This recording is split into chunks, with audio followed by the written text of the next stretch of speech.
Rabha জাপানা YouTube চেনেললৈ স্বাগতম। এই ভিডিঅ'টিৰ জৰিয়তে মই কাঠফুলা খেতিৰ ওপৰত ল'ব লগা যতন আৰু সাৱধানতাৰ বিষয়ে ক'ম।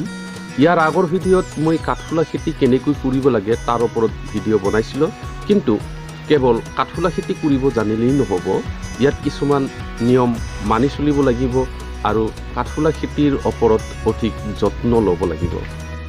তেতিয়াহে কাঠফুলা খেতিৰ এজন সফল খেতিয়ক হৈ উঠিব পাৰে। অন্যথা খেতিডৰাৰ পৰা যিমান উৎপাদন হ'ব লাগে সিমান উৎপাদন নহ'বগৈ পাৰে। তো আহকচোন ভিডিঅ'টিৰ জৰিয়তে কাঠফুলা খেতিৰ ওপৰত ল'ব লগা যতন আৰু মানি চলিবলগীয়া নিয়মৰ বিষয়ে জানি লওঁ।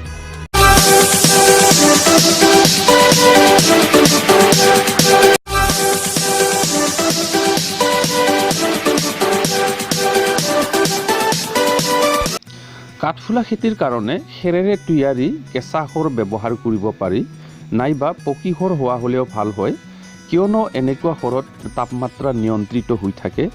কিন্তু ভুলতো প্লাষ্টিকৰ খৰত কাঠফুলা খেতি নকৰিব।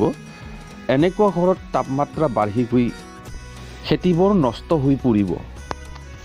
দ্বিতীয় কথাটো হ'ল, প্ৰতিবাৰ খেতি কৰাৰ আগতে ঘৰৰ বাহিৰ ভিতৰ পৰিষ্কাৰ পৰিচ্ছন্ন কৰি ল'ব লাগে।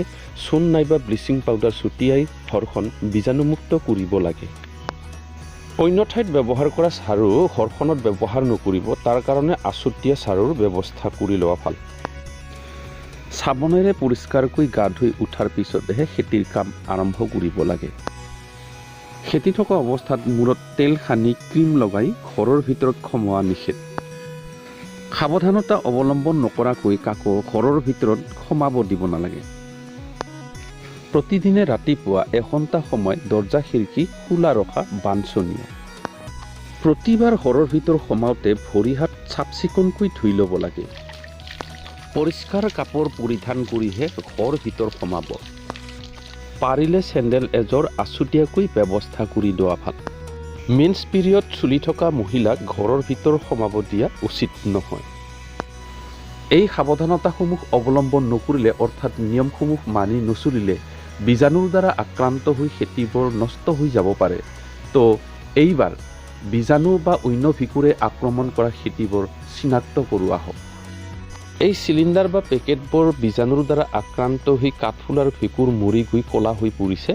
এনেকুৱা চিলিণ্ডাৰৰ পৰা কাঠফুলা নোলায়, সেইকাৰণে ক'লা হৈ পৰা চিলিণ্ডাৰ ঘৰখনৰ পৰা আঁতৰাই পেলাব লাগে, যাতে তাত থকা বীজাণু অন্য চিলিণ্ডাৰবোৰলৈ সংক্ৰমণ হ'ব নোৱাৰে। সাধাৰণতে বগা বৰণৰ হৈ থকা চিলিণ্ডাৰ কাঠফুলা ওলোৱাৰ কাৰণে উপযোগী হৈ থাকে। কাঠফুলাত পানী দিবলৈ স্প্ৰেয়াৰ মেচিন অতি উত্তম। চিলিণ্ডাৰ বনাওঁতে ব্যৱহাৰ কৰা পলিথিন পেকেট চিলিণ্ডাৰৰ পৰা আঁতৰাই নেপেলাব।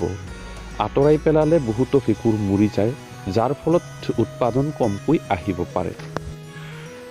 ইয়াৰ উপৰিও খেতি থকা ঘৰখনত মাজে মাজে ব্লিচিং পাউডাৰ, অন্য কীটনাশক দ্ৰব্য আদি ছটিয়াই থাকিব লাগে। তো এইখিনিয়ে আছিল কাঠফুলা খেতিৰ ওপৰত ল'ব লগা যতন আৰু সাৱধানতা। এই নিয়মসমূহ ফ'ল' কৰিলে নিশ্চয়কৈ কাঠফুলা খেতিৰ এজন সফল খেতিয়ক হৈ উঠিবগৈ পাৰে।